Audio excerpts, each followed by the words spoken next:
neuropathic or nerve pain in MS comes largely from damage to the central nervous system, particularly usually the spinal cord and the brain. In people with MS, you may have heard of the term demyelination.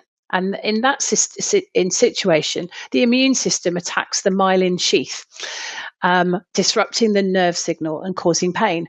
I describe that a little bit like the protective plastic coating that you might find around an electric cable in your homes or workplace.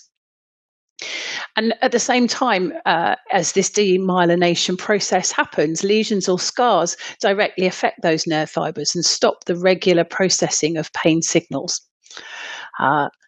People with MS also find that there are changes within the brain, and there can be some inflammation of some of the nerve cells in the brain, again changing the way that our brains interpret or react to the information that those pain messages are sending.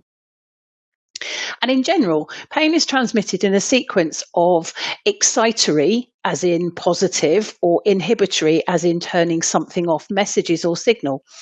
And that our body receives pain as an electrical piece of information, and our nervous systems transmit that information by turning up or down the volume of that information.